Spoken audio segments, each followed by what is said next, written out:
قریب ہے. مجھے کہا گیا کہ حضرت شیخ الحدیث علامہ خادم حسین صاحب رضوی رحمۃ اللہ علیہ کے بارے میں بھی کچھ کہیں.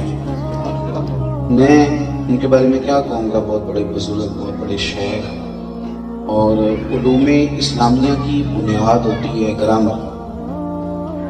اس کے وہ ماہر لوگوں میں سے تھے. میں کسی کو خوش کرنے کے لیے کوئی بات کرنے سے پرہیز کرتا ہوں. بات وہی کرنی چاہیے جیسے اللہ رسول خوش ہو. تو میں اس طرح کی تعریفیں بھی نہیں کرتا جن سے محسوس ہو کہ مجمع لوٹنا مقصد ہے. میں نے ان کے انتقال کے بعد بھی کہا تھا کہ لوگ انہیں تحریک لبیک کے امیر کے طور پہ جانتے. کیا بات ہے، ان کے اس منصب کی تھی.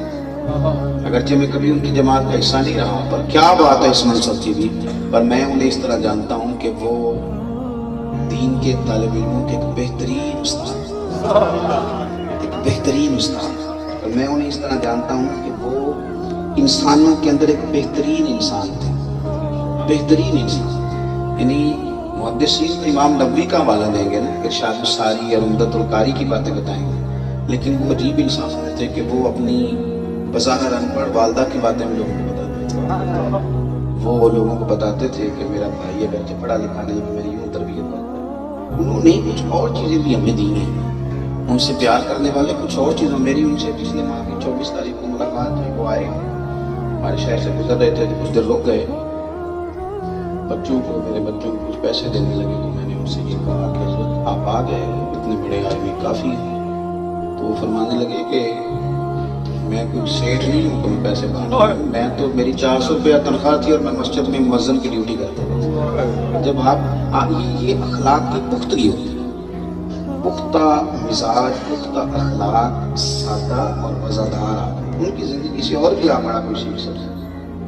انہوں نے ہمیں اور بھی بہت ساری چیزیں دی ہیں، اور شوق تھا انہیں لوگوں کو علم دین پڑھانے کا.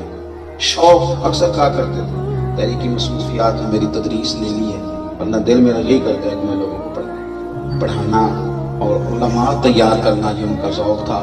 تحریک لبیک سے جو لوگ منسلک ہیں اور جو ان سے پیار کرنے والے ہیں، اور ویسے میں نے اس وقت بھی اب آپ سے کہا تھا کہ ویسے ان سے پیار کرنے والوں کی بہت بڑی تعداد. تو میری یہ رائے ہے کہ سب سے زیادہ ضروری ہے کہ آپ مدارس کو مضبوط کریں. یہ کہ وہ انہوں نے تو عمر ہی ساری مدرسوں میں گزاری، پہلے پڑھتے رہے پھر پڑھاتے رہے. آپ مدرسوں سے تعلق مضبوط کریں. مدارس اسلامیہ در اصل حسن ہے. اللہ کے حضور دعا ہے جو میں نے کہا ہے اللہ اسے قبول فرمائے، اور گفتگو کے دوران جہاں ہم بھول گئے اللہ ہم سے درگزر فرمائے. ہے نا جی برادری دا ایک گل کرنا ناراض تے نہیں ہو جاؤ گے؟ نہیں تساں ہو جانے، تسی بولے ہی نہیں. مینوں شک ہے کرنا. آپ پتہ دن کس طرح طے ہوتے ہیں؟ دن طے ہوتے ہیں پہلے میرج ہال سے پتہ کیا جاتا ہے کہ ٹائم ہے تھوڑے کول. وہ جڑا ٹائم 10 دن ہے وہ ٹائم رکھ لیدا ہے. انجی ہے نا جی. تو جڑے بعد 15 بندے دن لین آتے ہیں وہ پھر کیوں آتے ہیں؟ تاریخ تو طے ہو گئی. وہ بھلا کی لین آتے جی؟ وہ سوٹ لین آتے جی. نہ ہو گیا نا ناراض تسی؟ انجی گل ہے. وہ کی لین آتے ہیں تو پھر شکوا بھی کر دیں، جا کہ ویکو سانو سوٹ پان والا نہیں دیتا. میں کہ کدی لبھا نہیں نہ تینوں. یہ ظلم ہے، یہ زیادتی ہے، یہ ظلم ہے. یہ کہاں سے رسم آ گئی؟ بچی والے کو تنگ کرنا ہے، اس کے اوپر بوجھ ڈالنا ہے. 50 بندے آگے دن لینے، پہلے تو دیگ پوری یہاں لگ گئی، اور پھر سوٹ دو ان کو. سارے بڑے بوڑھے برادری کے بیٹھتے ہیں جب شادی طے ہوتی ہے. ماما ناراض ہے چلو منان چلیے، پھپھی ناراض ہے چلو، ہوتا ہے کہ نہیں؟ چلو جی وہ خالہ ناراض ہے منا لو. کبھی کسی نے نہیں کہا کہ بینڈ باجا نہ بجانا اللہ ناراض ہو جائے گا. کسی بڑے بوڑھے کو کہنا چاہیے نا. یہ بھی بول دے نہیں تسی، کہنا چاہیے کہ نہیں؟ مہندی نہ کرے آجے بھائی اللہ ناراض ہوئے دا. کہنا چاہیے نا بوڑھوں کو بھائی مرضی دا بیاہ نہ کریے تے دادا رس جاندہ ہے نا. تے دادا واجیاں دے کیوں نہیں رسدا؟ یہ ظلم ہے دین کے ساتھ، یہ زیادتی ہے. اگر اس بچے سے اللہ پوچھے گا تو دادے سے بھی قیامت کے دن پوچھے گا کہ سارے جرم تیرے سامنے ہوتے رہے. لڑکیوں کے ہاتھوں میں پھولوں کی پلیٹیں دے کے برات پہ کھڑا کر دیتے ہو. لڑکے کے ساتھ بوڑھے بوڑھے لوگ ہوتے ہیں، پہلے تباہی کرتے ہو پھر کہتے ہو یہ تماشا کیسے لگ گیا. اور سنو میرے بھائی، نبی کریم صلی اللہ تعالی علیہ وآلہ وسلم نے جو دین دیا بڑا شاندار ہے، بڑا میٹھا ہے. اس میں کوئی تکلف نہیں، اس میں کوئی تکلیف نہیں کسی کو, کوئی پریشانی نہیں. حضرت ربیعہ بن کعب کہتے ہیں ہم نے بھی شادیاں ہوتی دیکھی ہیں, اتنے قرضہ چڑھ جاتا ہے ساری عمر لیندہ ہی نہیں ویاہ کریے تے. ہاں بعد حساب کریدا تے منڈے نو آکھیدا تیرے ویاہ تے لیا سی لیا تو ہی دینا ہی. وہ بیچارہ 15 دن نہیں ویاہ نوں ہوندے تے پیسے لینے والے آ جاندے, کہندے پہلے ساڈے رکھنا. تو کیا مصیبت بنی ہوئی ہے. سنیں حضرت ربیعہ بن کعب کہتے ہیں نبی پاک نے ہمیں آسان کر کے دین دیا, سوکھا کام آسان کر کے. فرماتے میری ڈیوٹی تھی رسول اللہ کو وضو کرانے کی, اور یہ بھی میں نے حضرت بلال حبشی سے مانگ کے لی. اور میں نے کہا یار تھوڑی ڈیوٹی مجھے بھی دے دے. حضرت ربیعہ بن کعب رضی اللہ تعالیٰ عنہ کہتے ہیں انہوں نے کہا چل تہجد کا وضو تو کرا دیا کر. فرماتے میں رات کو نبی پاک کو وضو کراتا. کتنے دن گزر گئے وضو کراتے, تو ایک دن نبی پاک صلی اللہ علیہ وسلم نے پوچھا ربیعہ تو شادی کیوں نہیں کرتا. کہتے میں نے کہا یا رسول اللہ میں نہیں چاہتا کہ کوئی کام ایسا کروں جس سے آپ کی خدمت رہ جائے, اور ویسے بھی حضور نہ رنگ روپ ہے, نہ کوئی بڑا قبیلہ ہے, نہ کوئی کاروبار ہے, کون مجھے رشتہ دے گا. کہتے ہیں حضور خاموش ہو گئے. دوسرے دن پھر وضو کرایا تو نبی پاک علیہ السلام نے فرمایا ربیعہ شادی کیوں نہیں کرتے. میں نے کہا حضور ایک تو میں خدمت سے نہیں رکنا چاہتا, دوسرا نہ کاروبار, نہ کوئی بات, نہ کوئی پیسہ, نہ رنگ روپ, کون رشتہ دے گا. کہتے ہیں حضور پھر خاموش ہو گئے. جب میں باہر نکلا نا دوسرے دن تو میرے دل میں خیال آیا کہ تو کتنا بیوقوف ہے, حضور کو دلیلیں دیتا ہے. جب نبی پاک کہتے ہیں شادی کیوں نہیں کرتا تو تجھے کہنا چاہیے حضور جیسے دل کرتا ہے کر دے. تو کہے حضور جیسے دل کرتا ہے, آپ حکم کریں میں تیار ہوں. فرماتے ہیں تیسرے دن میں ارادہ کر کے آیا کہ جیسے حضور نے کہنا میں نے ویسے ہی کر لینا ہے. کہتے ہیں سارا ہی وضو ہو گیا پر نبی پاک نے پوچھا ہی کوئی نہیں. میں پکا پروگرام بنا کے آیا ہوں پر وضو سارا ہی ہو گیا. حضور نے پوچھا, کہتے ہیں وضو مکمل ہو گیا, میں کھڑا ہوں ہلکا پھلکا قدم اٹھاتا ہوں جانے کے لیے, پر دل ہے کہ سوال ہو ہی جائے لیکن کوئی نہیں ہوتا. فرماتے ہیں جب میں باہر نکلنے لگا نا دروازے کے قریب پہنچا تو اللہ کے حبیب نے آواز دی. کہتے ہیں میں نے واپس پلٹ کے دیکھا تو حضور فرمانے لگے ربیعہ شادی کیوں نہیں کرتے. تو کہتے ہیں میں مسکرایا بھی اور رویا بھی, لبوں پہ مسکراہٹ آنکھوں میں آنسو. میں نے کہا یا رسول اللہ جیسے دل کرتا ہے کر دے. تو نبی پاک نے فرمایا جا فلانے سردار کے پاس جا, فلانے قبیلے کے فلاں سردار کے پاس, اور اسے کہہ کہ نبی پاک کہتے ہیں اپنی بیٹی کی شادی میرے ساتھ کر دو. ادھر دیکھو میری طرف. آپ فرماتے میں گیا. یاد رکھو جب بھی جاؤ نا بچے کا رشتہ دیکھنے تو نبی پاک کا حکم ہے کہ دولت اور حسن نہ دیکھنا. حضور نے فرمایا حسن ڈھل جاتا ہے, دولت غرور میں مبتلا کر دیتی ہے. حضور کیا دیکھیں, فرمایا تم دین دیکھ کے شادی کرنا. اگر بچہ اللہ سے ڈرنے والا ہوگا تو بیٹی کو تکلیف کبھی نہیں دے گا. اگر بیٹی اللہ سے ڈرنے والی ہوگی تو گھر میں کبھی فساد برپا نہیں کرے گی. لیکن ہم چونکہ لکڑیوں سے شادی کرتے ہیں, اب شادیاں کم اور سیاستیں زیادہ ہیں. سیاست ہوتی ہے, او بچی لے یہ نالے 4 پیسے آون گے, نالے وہ ساڑی باں بنن گے. سیاست ہے. اب تو یہاں شادی پہ بھی سیاست کرے گا. اپنے بھائی کی بیٹی بیٹھی رہتی ہے لیکن چونکہ بھائی غریب ہے نا, بہن کی بیٹی بیٹھی ہے, بہن غریب ہے نا بیچاری, تو جا کے دور سے رشتہ لے آتے, دور سے. اور بہن کہہ رہی ہوتی ہے آکھو کوئی پرا نو کہ میرے کو میں پوچھے آکھو. تو پائی کہندا تو بچی ویا میں کوئی 2-4 لاکھ دا تعاون کر دیں گا پر میری مجبوری ہے, تو تعاون بھی کول ہی رکھ. جب اللہ کسی کو بیٹی دیتا ہے نا تو پھر اللہ اسے توفیق بھی دے ہی دیتا ہے. پھر تیری ضرورت نہیں ہے, اگر تیری توجہ ہی نہیں تو پھر تو رکھ اپنے پاس پیسے.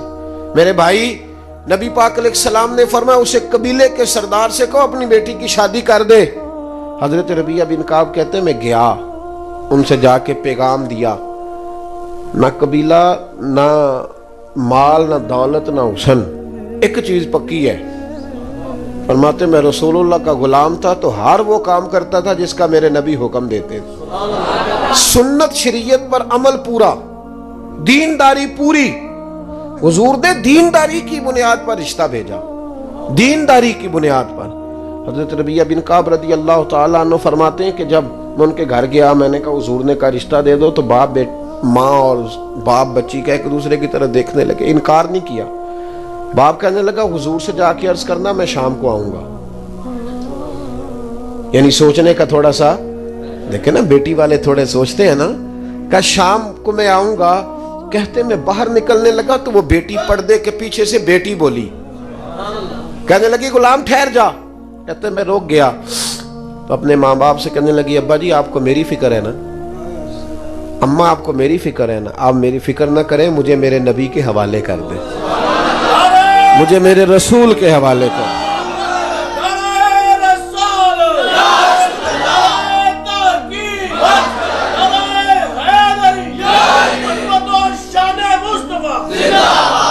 فرمایا مجھے میرے کریم رسول کے حوالے کریں, اللہ رسول مجھے کبھی ضائع نہیں کریں گے. سنو, حضرت ربیعہ بن کعب کہتے ہیں انہوں نے رشتہ دے دیا, یہ بھی شادی ہے, یہ بھی, پر طریقہ وہ جو بندے کو اللہ کا محبوب بنا دے, طریقہ رسول اللہ کی سنت کے مطابق. فرماتے ہیں نبی پاک نے حضرت حارثہ بن نعمان کو بلایا تو فرمایا بھی ادھر آ, اس نے اپنی بیوی کو حق مہر دینا تو گٹھلی کے برابر سونے کا بندوبست تو نے کرنا ہے. کھجور کی گٹھلی نہیں ہوتی, کہ اتنے سونے کا بندوبست کر. حق مہر کنا دینا چاہیے شرعی, یہی بول دے ہو نا کنا جی, اور 32 روپیے کھورے کتوں نکل آیا ہے, اصل کسی کتاب ہی چوں نہیں پڑھیا. میں نے ایک پوچھتا ہے کہ میں کہا جی کنا حق مہر رکھنا ہے. اب تو میں شادیوں پہ نہیں جاتا کیونکہ بینڈ باجا بڑا بجتا ہے تو میں پرہیز کرتا ہوں. میں کہ کنا حق مہر رکھنا, کہتا شرعی رکھ لو. میں کہ 1.25 کروڑ بھی شرعی ہے, رکھ لئیے 1.25 کروڑ بھی شرعی ہے. حق مہر جتنا لڑکا دے سکے جی, جتنا لڑکا, سب سے زیادہ حق مہر دینے کی کوشش کرنی چاہیے.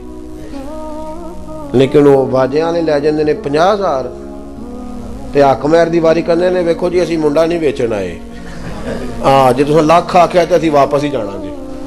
کیا تماشا ہے. ایک صحابی نے اپنی بیوی کو حق مہر میں پورا باغ دیا تھا. یہ برکت والے پیسے ہوتے ہیں, کدھر لے جائے گی وہ, خدا کا خوف کرے. حق مہر 32 روپیے رکھ لو. ایک کیڑی حدیث چاہیا جی, کیڑے امام دا فتوی ہے, حق مہر جتنا لڑکا دے سکے. سمجھ آئیے, یاد رکھیں. یہاں بیٹھے ہیں علماء ماشاءاللہ سے ہمارے, میں کہتا رہتا ہوں, میں کہتا ہوں 5,000 تو گھٹ حق مہر رکھے تو نکاح ہی نہیں پڑھانا, بالکل نہیں. اس لیے کہ یہ سب سے قیمتی. سنو, حضرت مولا علی شیر خدا کے پاس ایک شخص نے آ کے کہا کہ میرا بخار پرانا ہو گیا, جاتا ہی نہیں. بخار کی ٹائیفائڈ تھی جانے, جاندہ ہی نہیں, ہڈیاں جا وڑتا ہے. کہا جناب جاتا ہی نہیں تو کیا کروں؟ تو حضرت علی کا بھی نسخہ سنو, شیروں کی باتیں بھی شیروں جیسی. مولا علی شیر خدا فرمانے لگے اگر کسی بی بی کے پاس حق مہر کے پیسے پڑے ہو نا, وہ پیسے اس سے لے کے نا اس کا شہد خرید کے پی, اللہ تعالیٰ اس کی برکت سے تیری ساری بیماریاں دور کر دے گا, کیونکہ وہ برکت والے پیسے ہوتے ہیں. کون سے جی؟ برکت والے. سلامیاں والے نہیں برکت والے ہوتے, وہ حق مہر والے برکت والے. سلامیاں دے تو حساب رکھے ہے نا, 1000 دینا ہے تو لینا کنا ہے, یہ سود جے. ہاں, کسی نے 1000 دے کے 2 لینا جائز ہے؟ تحفہ دے کے جایا کریں, کبھی واپسی کی نیت نہ رکھیں, بالکل نہیں. شادی پہ جب جائیں تحفہ دیں, نیوندرا نہیں دینا. اسی تے پینڈواں کاپیاں تے حساب لکھیا ہوندا ہے. چلو میں 10 جو چھڑے ہوں آپ ہی صحیح ہو جان گے, تساں نہیں انج کرنا. میری بات کی سمجھ آ رہی ہے آپ کو؟ ادھر دیکھیں میری طرف. مسئلہ سمجھے نا, مسئلہ شرعی مسئلہ یہ ہے کہ جب آپ کسی کو 1000 دے کے 1.5 واپس لیتے ہیں تو یہ ناجائز ہے کسی جگہ جائز. تو جو بات غلط ہے وہی سمجھانی ہے نا میرے بھائی آپ کو. آپ نے کرنا یہ ہے کہ تحفہ کہنا ہے اس کو, واپسی کا ارادہ. آپ تھوڑے دے لیں, 1000 کی جگہ 500 دیں, تھوڑے دیں, لیکن واپسی کی کوئی نیت کارا کے کاپی تے نہیں لکھنا کیوں نہ لینے دیتے نے, تو جو کاٹا ہے تو بلکہ میں نے کوئی سنگیاں یہ دسیا ہے کہ پنڈ والے کہتے ہیں اچھا تینوں زارتا سی, تو 1000 دے چلنا ہے, لگتا ہے اگوں نہیں تو ملنا ہے نا. ایسا جی یہ رسم درست, یہ بالکل درست نہیں ہے. آپ بالکل شادی پہ جائیں مرضی سے, اور اگر آپ یہ نیت کریں گے تو یہ جائز ہی نہیں شرعی طور پہ کہ 1000 دے کے تو 1.5 لینے کا پروگرام بنائے. تو کیڑی کمیٹی پان لگے لیدا, بالکل اس سے بچیں. چلیں مسئلہ آ گیا, آپ کو یہ بھی سمجھا دیا, اللہ تعالیٰ سمجھنے کی توفیق دے. حضرت ربیعہ بن کعب رضی اللہ تعالیٰ عنہ کہتے ہیں کھجور کی گٹھلی کے برابر سونے کا بندوبست کیا.